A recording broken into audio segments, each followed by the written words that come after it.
Hey, I wanted to show you how I did the high score screen here. I'm going to open the scene first.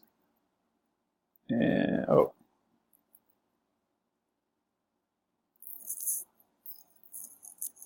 That's what it looks like.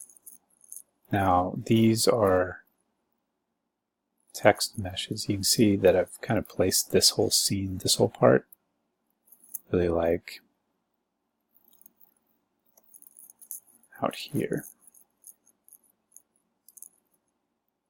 Switch.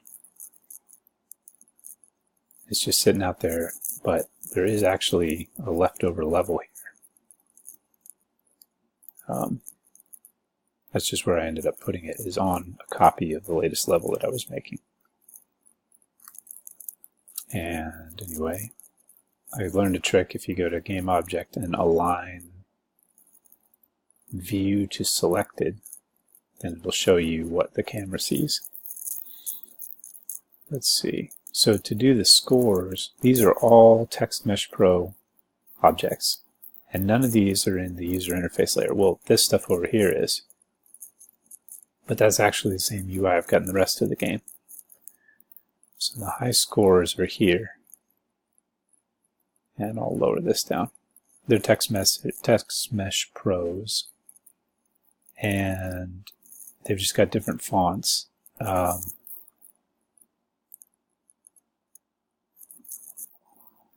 And the way I set this up is a high score display script. So it's got an array of 13 elements of scores. So that the high score display script can open the player prefs file, unload it. It doesn't actually have to do that part. And then update the display. And some of this stuff, a lot of this stuff is to make it so that the font is a little bit bigger when it's the last one that you just barely did, like when it's the most recent score.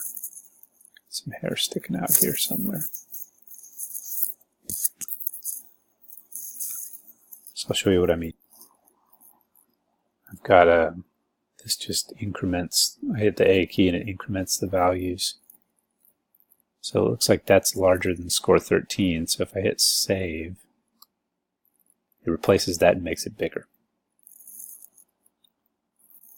The high score display in several places calls the sum score and the sum score manager.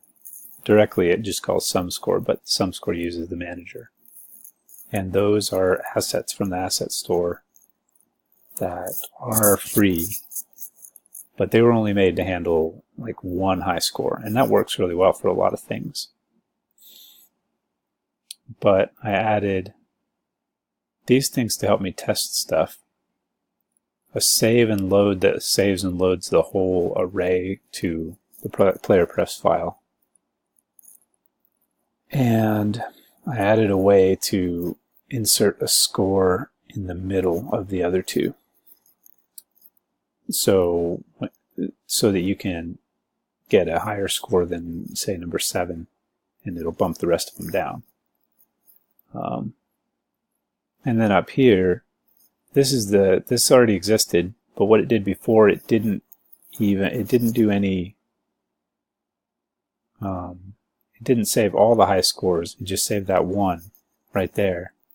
This one just says when you save the high score, it's going to go and bump all the scores down, slip it in the right spot in the data structure, save them all down, and then tell the player prefs which one was the last score updated so that later, and keep track of that, so that later the high score display can display that.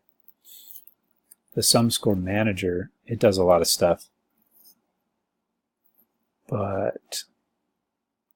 and there was a lot of things, a lot of little things I had to do like this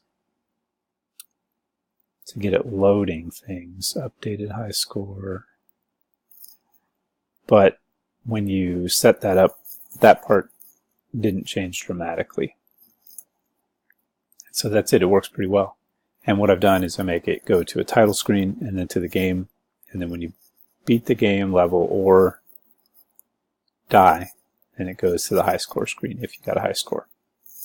I think in this case it's not conditional. It just goes to the high score screen.